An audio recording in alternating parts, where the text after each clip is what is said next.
World Bank has brought farmers, civil society and lawmakers to the table, calling for urgent action to fix Ghana's struggling agricultural sector. At a high-level meeting on March 24, 2026, stakeholders didn't hold back, raising concerns over policy gaps, funding delays, and the harsh realities farmers face daily. For many, the numbers tell the story. Food prices have surged in recent years, yet farmers say they are no better off, caught between rising input costs and limited access to resources. Coordinator for Economic Governance Platform, Abdul Karim Mohammed, criticized what he described as the marginal attention given to agriculture under Ghana's ongoing IMF-supported program, despite the central role in economic recovery. He argues that despite these rising prices, farmers themselves are not benefiting, pointing instead to high input costs and limited support. On the neck of the IMF, say, look, whatever economic recovery, you can target all the macro indicators. If you don't address the issue of agriculture, you will not be impacting the people as is required. Because for most of the people, food security is number one.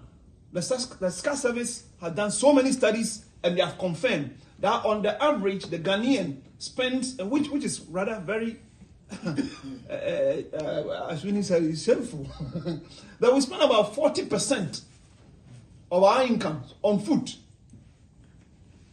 At the peak of the crisis, the highest inflation level that we have recorded in recent economic history, we got to 54%. Food inflation was 61%, and the highest contributor of headline inflation, which tells you that food inflation is a serious issue.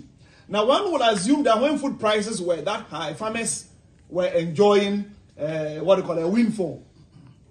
But you'll be disappointed to know that just as we are all impacted, farmers were also suffering to buy even basic inputs to do the farming, the production that they need to do to earn their income.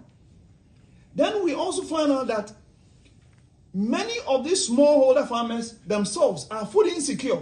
National President of Peasant Farmers Association, Wipia Awao Adugwala Adu, warned of a looming food security crisis following Burkina Faso's restrictions on tomato exports to Ghana. The government to play its part and leave a legacy of providing a permanent solution to the perennial challenges affecting effective food production by farmers.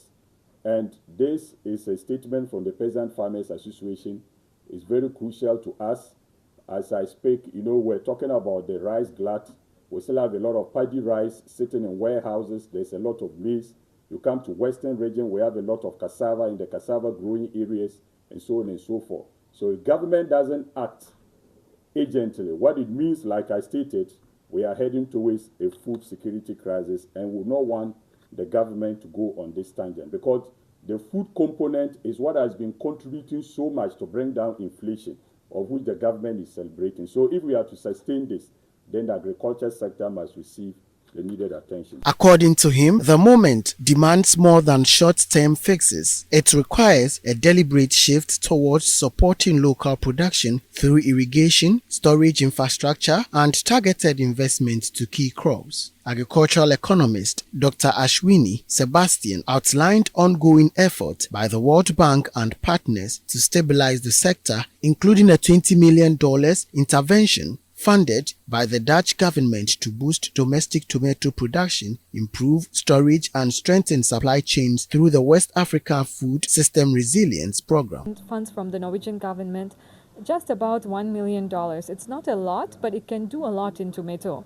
And we were trying to do this targeted solar-powered micro borehole irrigation, and also to do fencing. So like 20 hectares areas, you fence it so that your interventions are safe and sustainable, and bringing in a lot of women as well.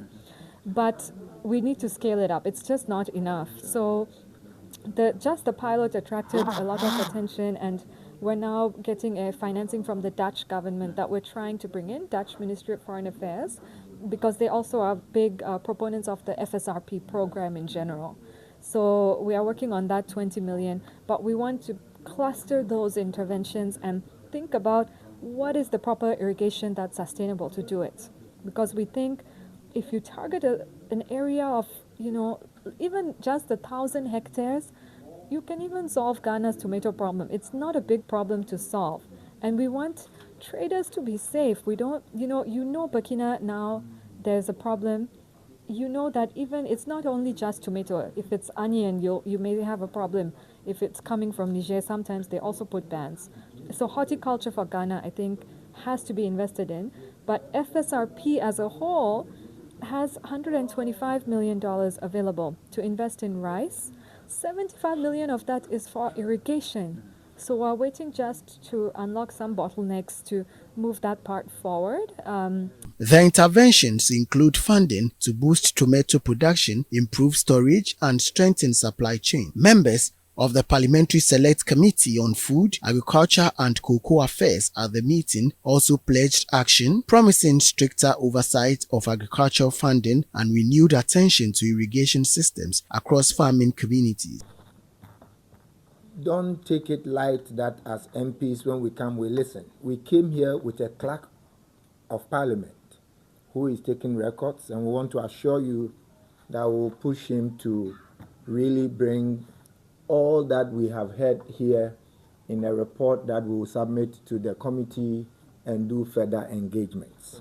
I have taken my time. I don't usually do this. I try to do the notes with my phone, but I've taken my time to jot a few things, and I would want to see the clerk really document the things that we've heard here. Running the risk of sounding repetitive, I can assure you I've listened. And I can also assure you that I'm going to file 3 important questions quickly to get the minister to respond. In my own constituency or district, for instance, Zebla or Bokwes district, used to be a hub of tomato production. Tomato production. Unfortunately, lately most of the dams are dried up. Farmers are struggling. What can we do as stakeholders to help distill some of these dams, to help them also, contribute in the small ways that they can contribute to support in the production of tomato and other vegetables for our market. So these are things that I have noted, and I think that we need to work around all these things to ensure that we help our farmers and help our communities to also benefit from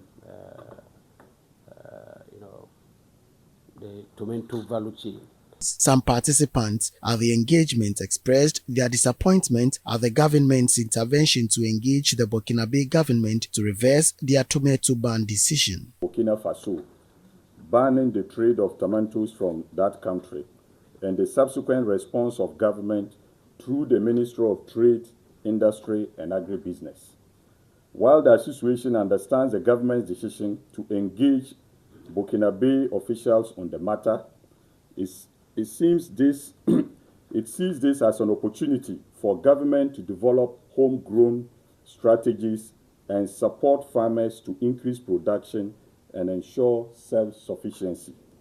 Failure to do so will result in an acute shortage of tomatoes, leading to drastic price hikes, increased inflationary pressures, and escalation into a full-blown food security crisis.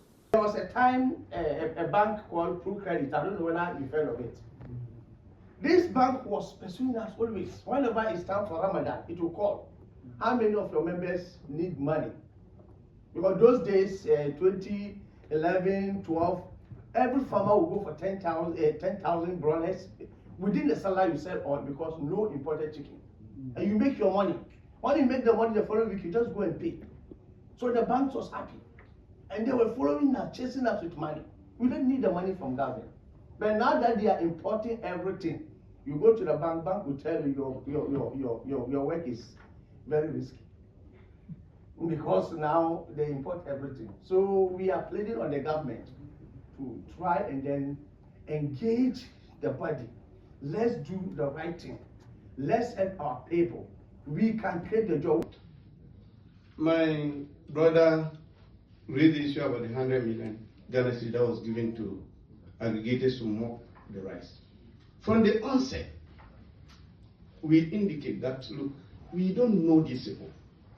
We are on the farms, we are waiting for them. We want the list so that we can go and sell to them. Up to date, no single aggregator name is published. And usually when you talk, government actors think they're being favored to you. It's not a